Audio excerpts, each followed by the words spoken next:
I'm Bill Krech at Madison, South Dakota. My first building was in Franktown, Colorado. It was a big arena. It was one that was built, it was 80 by 180 feet with an attached 12-stall barn on it. And the fellow that worked for Cleary there had some background in timber work, so we had a timbered front put on it. You always come to a horse barn and say, well, where do you go into this barn? And there's no real entrance, so that one we made a real entrance for and made a really nice tack room, and some of those ideas I brought over into this barn when I did this one. But I used the skills that Cleary had, and I found the local people really willing to work and convince the headquarters people that this was the way they wanted to do it, and we had barns that were more than just utility. They were more beauty than function on that. But that's what the owners wanted, and that's what I wanted with this barn, was something that made sense for me, the way I'm using it. So we really built 4 barns in one right here. But that one was a claim to fame, and a lot of people would just really rant and rave about that. That was a beautiful barn, and still is, and will be there for a long time to come.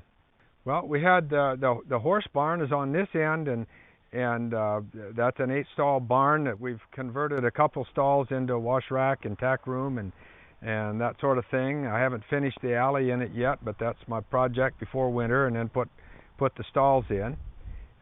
So that's one part of it. It has a little lean-to out here for the tack room, so that makes changes the appearance of the barn a little bit. I get just people driving by on the highway just stop and say, what a neat place, I really like what you've done here.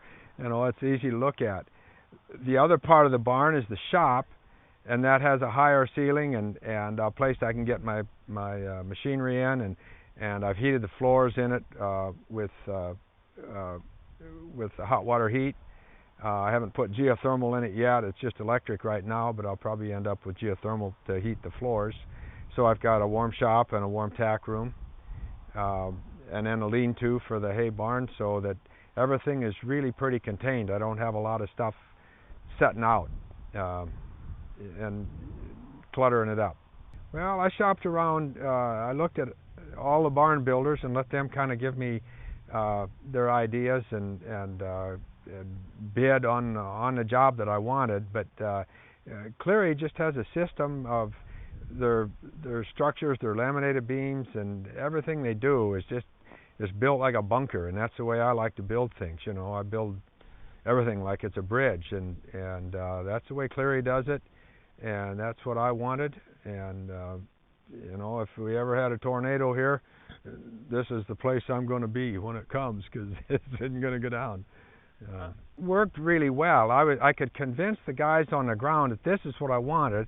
Could they build it? And well, we build like this, and they had their standard sort of way of doing things. And I'd say, well, I know what standard is, but I know what works too. And I'd looked at a lot of barns to see and it took features from all of them, and I did my shopping around. So when I could convince the guys, the local fellas, this is what I wanted to do, then they seemed like they really went to bat for me, and talked to the engineers and said, this makes sense.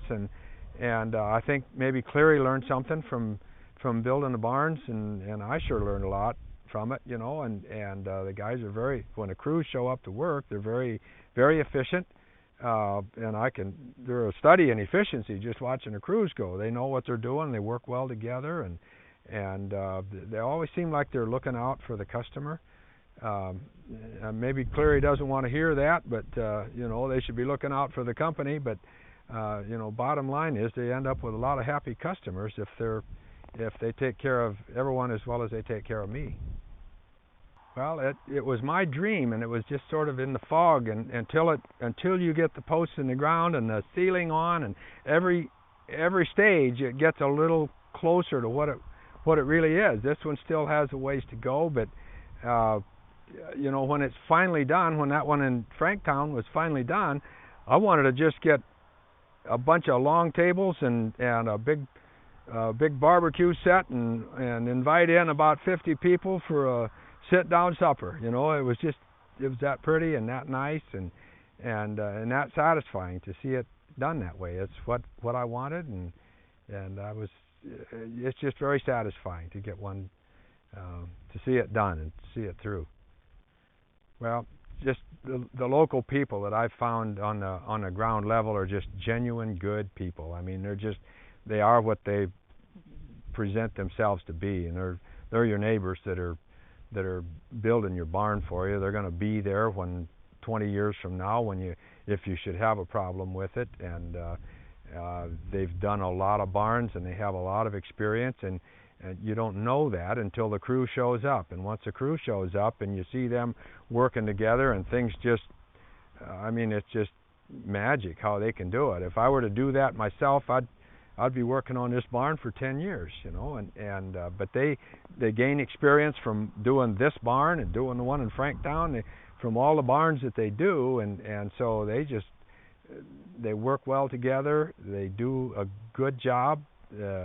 They leave it so you've got a structure that's going to be something you'll be proud of. I get people coming by on the highway and just pull in the drive and say, "Man, what a neat place. Could I look around some? I was thinking of building one myself, but I never thought they could make this nice of a metal barn, a pole barn."